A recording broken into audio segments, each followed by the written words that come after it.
Bonjour à toutes et à tous, bienvenue au sein d'Ophi Invest AM pour cette nouvelle vidéo hebdomadaire. Alors, vous en doutez bien, on va commenter l'actualité très chaude. L'actualité ce matin, c'est donc le résultat des élections américaines, avec, même si tout n'est pas complètement officiel, on va considérer à 99,9% que Donald Trump a remporté les élections présidentielles. Et au-delà de ça, c'est un raz-de-marée républicain, puisque les républicains vont avoir à la fois le Sénat et la Chambre des représentants. Donc, ça veut dire tous les pouvoirs pour l'administration républicaine et Donald Trump.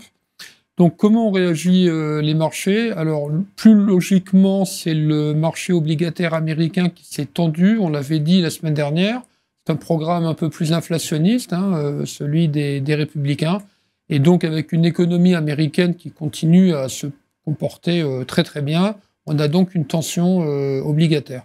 Ça n'a pas été suivi par les marchés européens, parce qu'encore une fois, l'Europe n'est pas dans la même situation que les États-Unis, et donc ça, c'est la première réaction logique de ce côté-là. Les marchés actions, dans un premier temps en tout cas, à un moment où on se parle, ont réagi très favorablement. Alors aux États-Unis, c'est encore la nuit, donc les marchés n'ont pas ouvert, mais en tout cas les projections sur les marchés à terme montrent que les marchés américains devraient ouvrir à peu près en hausse de 2%, et les marchés européens, on en fait de même, avec des progressions un peu partout, y compris au sein du CAC 40, dans les premiers échanges de 2%. Alors pourquoi cette euphorie? Alors en premier lieu, parce que vous savez, les marchés actions n'aiment pas l'incertitude, quels que soient les résultats. Et la plus grosse crainte des marchés, c'était qu'il y ait finalement un vote très serré avec éventuellement une guerre civile, certains médias en parlaient, mais des contestations avec des avocats qui pendant des mois se seraient battus. Donc ça ne sera pas le cas, la victoire est assez nette. Et alors maintenant, ce qui va être important, c'est de savoir si Donald Trump va appliquer ou non son programme, en tout cas les promesses électorales. Et ça, il est encore un peu tôt pour le savoir. Si c'était le cas, souvenons-nous, c'est quand même une hausse du protectionnisme favorable aux sociétés américaines, notamment à celles les petites sociétés. Donc c'est pas étonnant de voir le Russell 2000 plutôt réagir très favorablement à l'élection. En revanche, c'est moins favorable pour les sociétés européennes, asiatiques, notamment les sociétés exportatrices, avec une hausse à venir des droits de douane. Alors me direz-vous, mais pourquoi donc la hausse des grandes valeurs exportatrices européennes, LVMH par exemple, qui prenait 3% en ouverture? Peut-être parce que, comme on le dit souvent, les marchés, les investisseurs achètent au son du canon et vendent au son du clairon. Et donc, ceci était plutôt anticipé. Toutes ces valeurs exportatrices avaient beaucoup baissé ces derniers temps. Et donc, il y a des rachats, notamment de vendeurs à découvert. Alors, à découvert. Une des raisons les plus fondamentales pour cette hausse des marchés actions, c'est l'écroulement de la volatilité. Vous savez, l'indice VIX, qu'on appelle un peu l'indice de la peur, qui mesure la volatilité implicite donc des marchés actions, s'est effondré de 23% en ouverture, et ça, mécaniquement, ça draine des flux vers les marchés actions. On a aussi un pétrole qui réagit négativement. Alors pourquoi?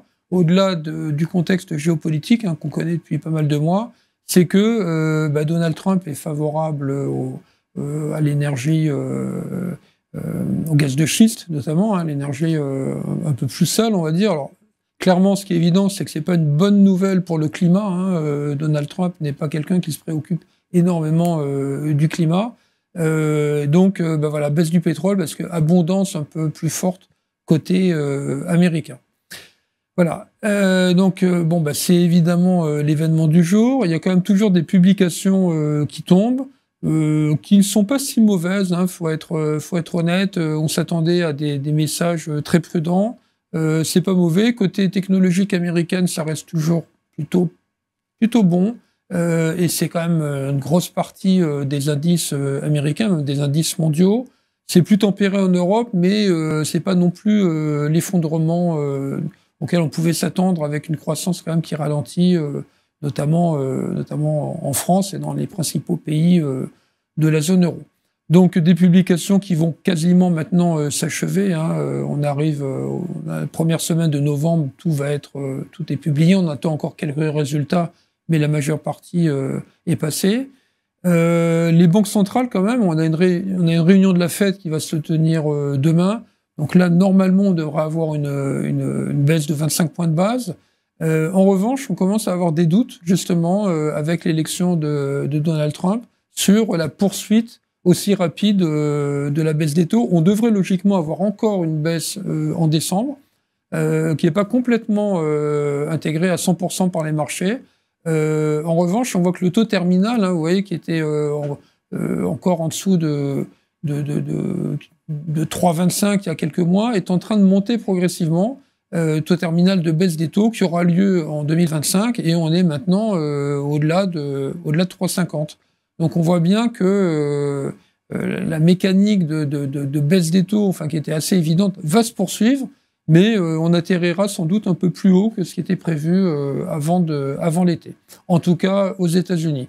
En Europe, il y a a priori pas de changement. On a toujours une BCE qui devrait continuer à baisser ses taux tout au long de l'année 2025 et on devrait atteindre un plancher autour de 1,75 à peu près en Europe.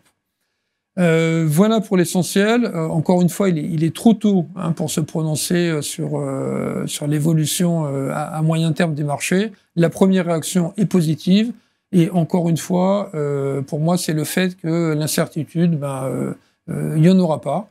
Même si il faudra voir à terme comment l'incidence de la politique républicaine sur les marchés actions et sur les marchés obligataires également.